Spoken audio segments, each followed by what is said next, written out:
It's upgrade time. We're throwing another upgrade onto the Tokyo Marui Airsoft Saiga-12 Shotty. So far we have the rail buttstock attachment, the ITP Airsoft handguard, and the short barrel by Lilacs. The next part is inside this box, which on every other side besides this side is for some reason covered in this grease. So I don't really know what the mailman was doing, but I wanted to open it on camera, so I threw a paper towel under it, and I just stubbed my toe. Let's get on into it. I don't really know how to open this because I don't really want to touch the grease side. I don't want to get that all over the place. Luckily, it looks like the box is just in this taped... it's like wet. Why is it wet?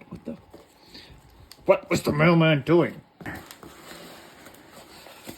Alright, let me get this out of here, and I think this box... This is clean.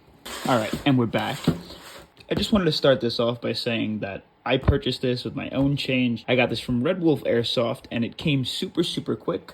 And it seems like, I didn't know, but this is a custom from Flintlock Custom Workshop. I guess they designed these. If you saw the photo, you already know what this is, and I'm super excited because I hate spending a ton of money on a bunch of different mags. Not that this was cheap, it was up in the $200 range, but this is the custom Airsoft Saiga-12 AW drum mag. Look at that.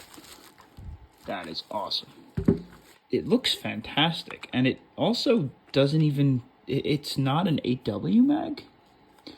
Interesting. So it's almost like it's modeled after the AW drum mag, but it's not the AW drum mag. It says Bell on the back. I guess they make these from scratch. Here, let me go get one of my AW drum mags and I'll show you what the differences are. Interesting. I didn't know that it wasn't an AW drum mag when I had first ordered it. I thought it was just an AW drum with a different adapter on the top, but it's definitely not. So first thing that you notice is the wheel is definitely a little bit different. Pictures are smaller. This guy's got these flared edges instead of the point at the end. It's got a little knob here. Flipping it over to the side where you have your BB loading port is very similar. On the back, your logo is different. And then of course, your feed tip.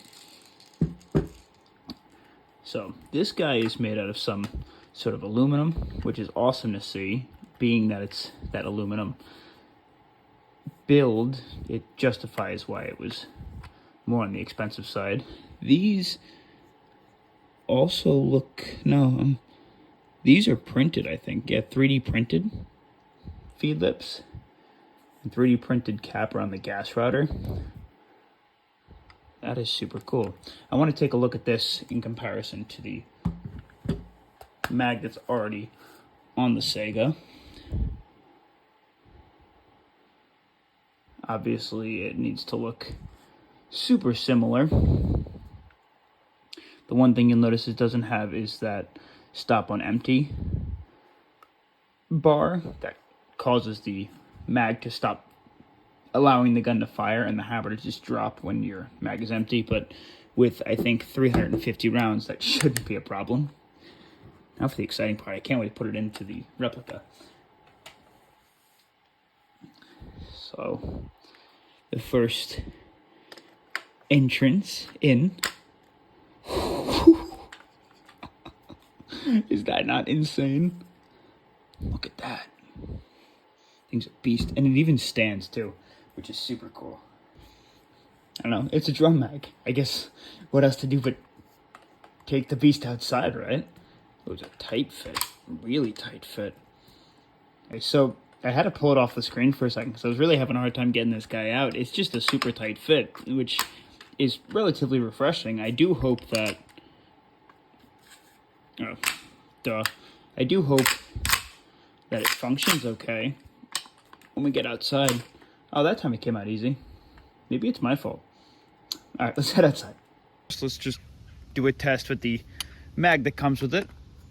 It's a moist fall morning at around 65 degrees.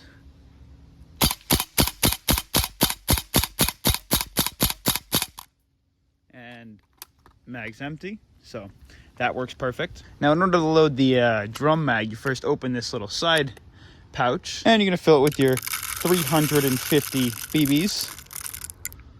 Close it up. Close it. Ooh, stiff. Close it up, and then just start winding this guy clockwise. You'll start to see the BBs come up to the top. At some point, I'll make it through this whole mechanism first. Cool. There they are. And you hear our clicks extra, that extra pop, that means it's done. So after some discussion in the heavy recoil Discord, I guess one of the things that I'm primarily nervous about in regards to this drum mag is the feeding system inside of the Saiga-12 needs to feed 3 rounds at a time in order for all 3 BBs to fire, and those parts are plastic. However, sometimes people have some internal breakages, and I wonder if that's due to the way the mags are feeding. I know a lot of the time HPA has issues with these, and maybe because there's too much power or too little power at certain times, and that causes things to break because they're not flowing the way they're supposed to. So I wonder, as the mag starts to lose tension from the winding, if that might also cause that problem. But we're going to test that out now because, you know, keep it real with you guys. We'll see if one gas fill can in fact empty 350 rounds. Oh, and just for reference, I'm using propane.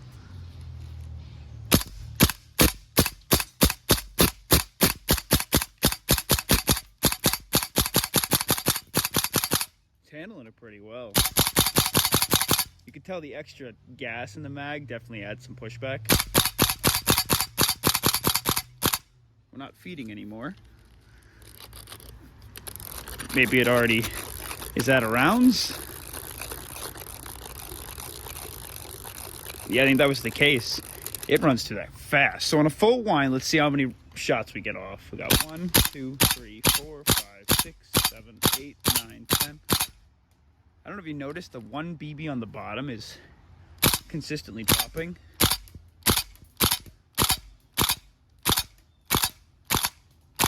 Getting sluggish.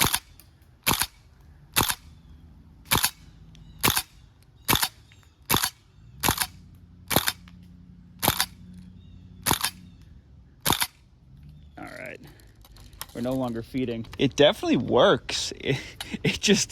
It shoots 3 rounds at a time, so you don't really get that many shots out of it. And would I say it's worth it for a short CQB game? Yeah, sure, but you might want to carry an extra standard or extended mag on your person if you're going to be taking out a lot of people. All right, so I got some tough news. Unfortunately, when I was removing the mag from the Saiga-12,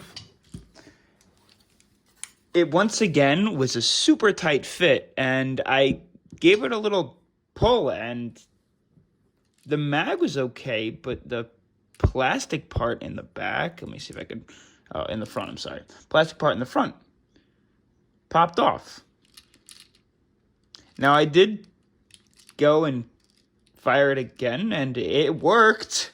I wouldn't recommend doing that, but I guess whatever this 3D print piece is made out of is a little bit weak.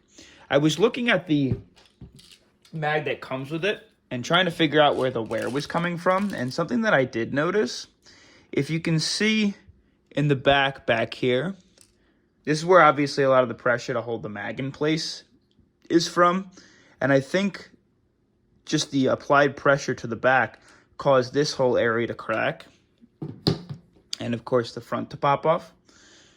So I don't know, maybe some stronger plastic, or maybe even making these metal would be a good idea. It does still work, and I'll reach out to the company and see if I can get some more of these plastic pieces. If not, I'll have my friend 3D print one, because I can always just stick this on, glue it, and then I'll have him redesign them. But it's kind of a shame. I'm glad it still works, and the mag works for what it's supposed to work for, obviously.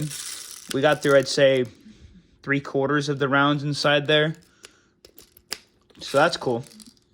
I'd still recommend it. Don't be a gorilla like myself.